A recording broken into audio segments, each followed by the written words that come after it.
Hey guys, welcome back to my channel. Today we're going to be painting this gorgeous colorful cat with glow-in-the-dark eyes. But before we get started, I hope you enjoyed the video I put up last week on how to make lumpia. I'm prepping another video coming up in the near future and I need your opinion. So in the comments below, tell me which Filipino snack I should try. Pick your favorite or pick a really interesting one that an American has never tried before. Now, on to the painting. The first thing I do is I divide my canvas in half and I add my eyebrows for my cat and eyeballs. I continue to map out the rest of my cat so that I have a clear place of where I'm putting my paint once I start painting. If you like this video or videos on my channel, don't forget to hit that subscribe button. That helps me as a new YouTuber get my content out to the community. Next thing I do is I start to prime the areas around my canvas with a little bit of white and some additive gel that will help spread the white a little bit further. I then add blue to my corners, and this will start to draw the eye towards the center of the painting. And I'm just blocking in color over the next few minutes. After my blue is blocked in, I go ahead and put in some brown. Brown is going to be put in where the shadows are going to go, and that is going to provide a good base for when I add more color.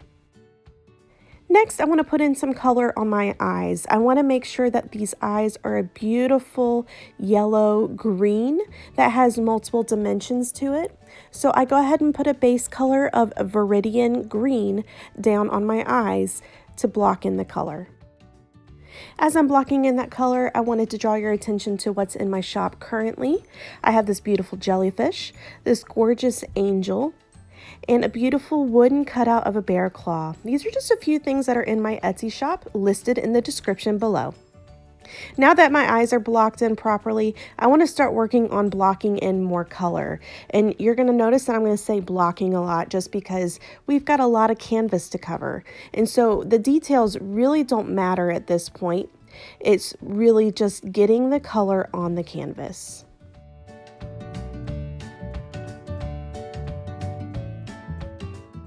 As I'm blocking in color, I decide to use a yellow ochre to really cover some ground. It's blocking in color is really just covering the canvas and getting the area primed and prepped for details that are later to come.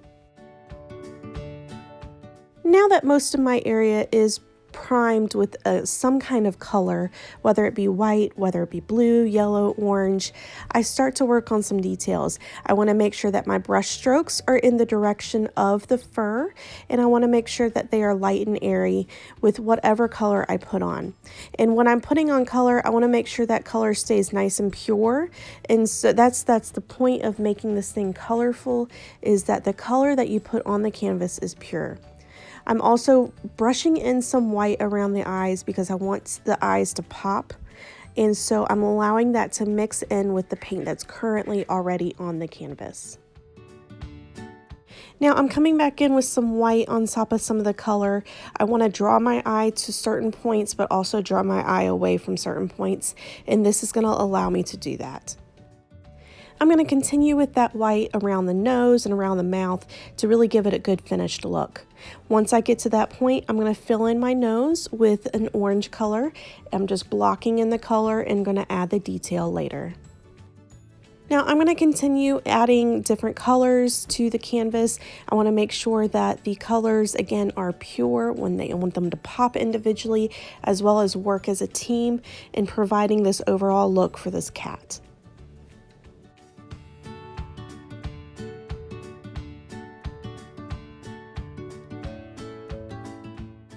Now I'm going to come back in to my eyes now that they've had time to dry just a little bit and add some yellow.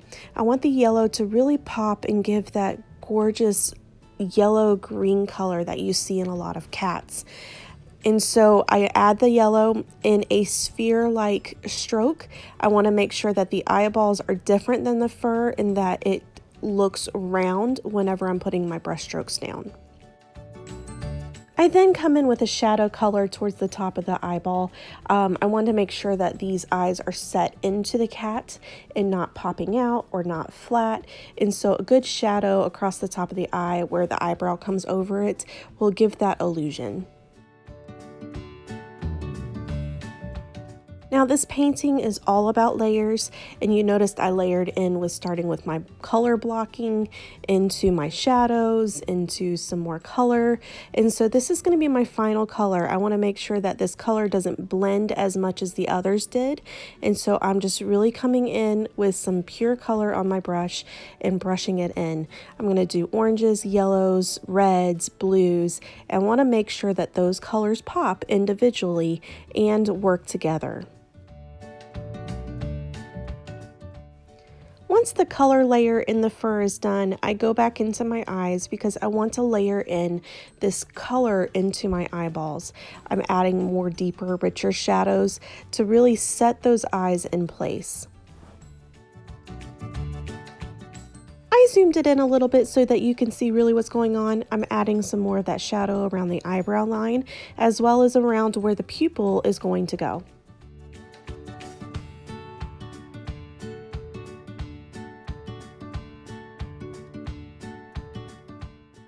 Before I call it quits for the night, I want to go ahead and put in some of my eyebrows and some outlines. The paint is pretty wet, so I just didn't want to overdo it because it will continue to pick up paint from underneath. So I'm just prepping it for my next day of painting.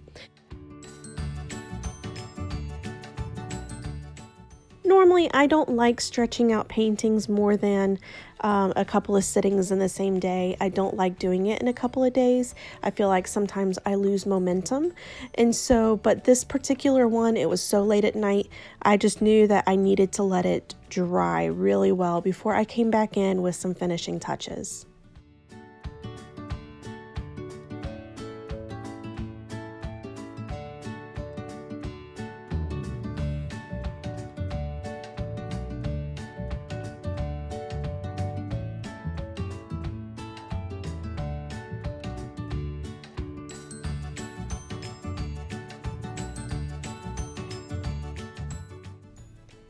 So here we are in the next day, and I'm going to start by adding in some good dark outlines around where the eyes are, the nose, and the mouth. And I want to make sure that the pupils are filled in black. Once that's done, I want to make sure my eyes are still going to pop. So I come back in with another layer of yellow. Now the yellow that I'm using is very translucent, so you're going to see some of the green picked up from underneath the yellow. Another thing to note is notice I am not touching where the shadows are underneath the eyebrow. I want to leave that alone so that it does have that deep set feeling, that it's set inside the cat's face and not hanging out. So when I was done the night before, my niece saw it and she knew I kind of wasn't happy with it. And so she suggested that I make the eyes glow in the dark. And so that's what I did. So next what I do is once my eyeballs are completely dry, I come in with a good layer of glow in the dark paint. Now I've layered this paint in probably about 3 or 4 times, letting it dry in between. So when the lights turn out, they really pop. I don't normally work with glow-in-the-dark paint, but when I do, I just notice that it takes a while for it to dry, so you really have to be patient with it. And so I layer it in on both eyes, I let it dry, I do another layer, and I repeat that step about 4 or 5 times. In between letting it dry, I'm very impatient, so I started a new painting, which you guys will see next week. In between each layer, I turn out the lights to make sure that the potency is correct, and here is the final product for the glow-in-the-dark eyes. Now this guy is ready for any cat lover's home. If you like this video, want to see more videos like it, don't forget to hit that subscribe button, turn on the notifications so you'll be notified every time I drop a video. Don't forget to follow me on Facebook, Instagram, and Twitter, and check out my Etsy shop listed in the description below.